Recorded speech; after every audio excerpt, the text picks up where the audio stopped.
There's a moment that happens to every child, usually around age 3 or 4, when they stop in the middle of playing and ask their parent a question that sends chills down adult spines. Who was I before I was born? The parent laughs nervously, changes the subject, offers a snack. But the child has glimpsed something profound, a recognition that their current identity might not be their original one, that somewhere beneath all the labels, expectations, and stories they've been told about themselves, there exists a version of them that knew something different. Today, we're going to excavate that buried self. We're going to ask the question that makes philosophers lose sleep and mystics spend lifetimes in meditation. Do you remember who you were before you were told who you should be? Stay with me, because by the end of this journey, you might discover that the person you think you are is actually a character you've been playing so long you've forgotten it's just a role. Picture this: you're 5 years old, standing in your backyard, completely absorbed in watching an ant carry a crumb 3 times its size. Time doesn't exist. You don't exist as a separate entity from the ant, the grass, the warm sun on your skin. You're pure awareness, pure presence, pure wonder. Then your mother calls, "Sarah, stop dawdling. Come inside and practice piano. You'll never become a musician if you don't focus." In that instant, something shifts. You learn that you are Sarah. You learn that dawdling is bad. You learn that you should become something, a musician. And that who you are right now, this being of wonder and presence, is somehow insufficient. This is the first death of the authentic self, but it won't be the last. The philosopher Jean-Paul Sartre once wrote that we are condemned to be free. But what he didn't explore deeply enough was how we become condemned to be who others tell us we are. From the moment we can understand language, we're bombarded with definitions, limitations, and expectations that slowly but surely eclipse our original nature. You're the smart one. You're the athlete. You're too sensitive, though you're not artistic. Oh no, you're the responsible one. You're the problem child. Each label is a brick in the wall that separates us from our authentic self. Each expectation is a script we memorize until we believe it's our natural voice. Each story told about us becomes the story we tell ourselves. But here's what's fascinating. Before these stories began, before these labels were applied, before these expectations were set, you existed. You were someone. You were something. And that original being, that pre-programmed consciousness, it's still there, buried beneath decades of conditioning. The ancient Greeks had a concept called anamnesis, the idea that learning is actually remembering what the soul already knew before birth. Plato believed that true knowledge wasn't acquired but recovered, that wisdom was a process of excavating what was already present within us. What if identity works the same way? What if discovering who you really are isn't about becoming someone new, but about remembering who you were before the world told you who to be? Consider the moments in your life when you felt most authentic, most alive, most yourself. I'm willing to bet they weren't moments when you were fulfilling someone else's expectations or living up to a label you'd been given. They were moments when you forgot to be who you thought you should be and simply were.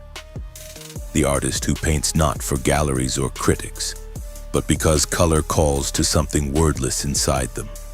The person who helps a stranger not for recognition or moral credit, but because compassion flows naturally from their core. The moment you laugh so hard at something genuinely funny that you forget to worry about how your laughter sounds. These are glimpses of your pre-programmed self breaking through the static of social conditioning.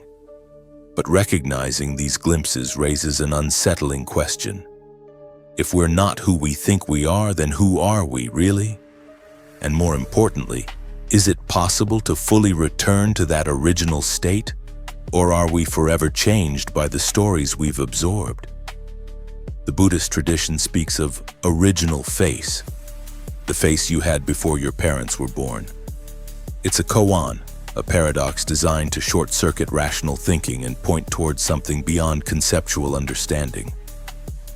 Your original face isn't a physical feature, it's the essence of who you are when stripped of all acquired identity. The Sufi poet Rumi wrote, "You are not just the drop in the ocean, but the entire ocean in each drop." This points to something revolutionary. What if your true identity isn't personal at all? What if the you you're trying to remember is actually universal consciousness temporarily focusing through the lens of individual experience? This brings us to one of the most profound questions in philosophy. Is individual identity real, or is it an elaborate illusion? The ancient Indian sage Ramana Maharshi spent his entire teaching career pointing people toward this inquiry. He would ask, "Who are you?" And when they answered with their name, profession, or personal history, he would respond, "But who wants to know? Who is asking the question?" Through this relentless inquiry, many discovered that the I they thought they were, the collection of memories, preferences, fears, and ambitions, was actually just a story being told by something much more fundamental.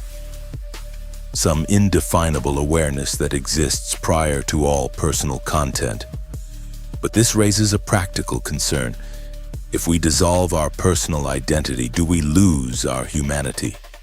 If we remember who we were before we were told, do we become disconnected from the world of relationships, responsibilities, and earthly concerns? The mystics and sages who've explored this territory deeply suggest something different. They report that remembering your original nature doesn't diminish your humanity. It completes it. When you stop defending a false identity, you become free to respond authentically to each moment. When you stop trying to be someone you're not, you become available to be fully present with others as they are. Think of it this way. An actor who's completely identified with their character is actually a poor actor. They're rigid, limited, unable to respond spontaneously to what's happening in the scene. But an actor who knows they're playing a character while remaining rooted in their authentic self can play the role fully while staying flexible and responsive. What if life works the same way? What if the most liberated way to live is to play your human character completely while never forgetting your original nature? This brings us to the practical question. How do we remember? How do we excavate our authentic self from beneath the layers of conditioning? The first step is developing what I call identity awareness, the ability to notice when you're operating from a programmed response rather than authentic impulse. Pay attention to the moments when you feel like you're performing yourself rather than being yourself. Notice when you're trying to live up to an image or fulfill an expectation that doesn't quite fit. The second step is what the mystics call disidentification. Learning to observe your thoughts, emotions, and behaviors without completely merging with them. You are not your thoughts. You are the awareness that observes thoughts. You are not your emotions. You are the space in which emotions arise and pass away. The third step is the most challenging. Learning to trust your authentic impulses even when they don't match who you think you should be. This requires tremendous courage because it means disappointing people who've invested in your false identity. It means admitting that you've been playing a character, and characters can be retired. But here's what's beautiful about this process. As you begin to remember your original nature, you don't become less than who you were. You become more. You gain access to capacities and perspectives that were always present but obscured by the effort of maintaining a false self. The creativity that was buried under the belief that you're not artistic. The compassion that was hidden beneath the armor of being tough. The wisdom that was overlooked because you were told you're not smart. The playfulness that was suppressed because you learned to be serious. Your authentic self isn't a diminished version of who you think you are. It's the full spectrum of human potential freed from the constraints of limiting beliefs and narrow definitions. As we near the end of our exploration, I want to leave you with a thought experiment. Tonight, before you sleep, spend a few minutes in complete stillness. Don't try to meditate or achieve any particular state. Simply sit quietly and ask yourself, who am I when I'm not trying to be anyone? Don't look for an answer in words or concepts. Instead, notice what's present when you stop performing yourself. Notice the awareness that exists before personality, before history, before all the stories you've been told about who you are. That awareness, that pure, unconditioned presence, that's who you were before you were told. That's who you still are beneath all the layers of conditioning. That's who you'll discover yourself to be when you finally remember. The question isn't whether you can return to your original nature. The question is whether you're ready to stop pretending to be someone else. Your original face is waiting to be recognized. Your authentic self is waiting to be lived. The person you were before you were told who to be is waiting for you to remember. The only question that remains is, are you ready to come home to yourself? If this exploration has stirred something in you, if you felt even a glimmer of recognition for that original self we've been discussing, then you're already beginning to remember. The very fact that these ideas resonate suggests that some part of you has never forgotten who you really are. This is just the beginning of the journey. In our next video, we'll explore the practical challenges of living authentically in a world that profits from your confusion about who you are. We'll discuss how to navigate relationships, career, and social expectations while staying true to your original nature. Until then, keep asking the question, who are you when you're not trying to be anyone? The answer might surprise you. Remember to subscribe if you want to continue this journey of self-discovery together. And in the comments, I'd love to hear about moments when you've glimpsed your authentic self breaking through the conditioning. What did that feel like? What did you discover? The conversation continues below, and it continues within you every moment you choose to remember rather than perform.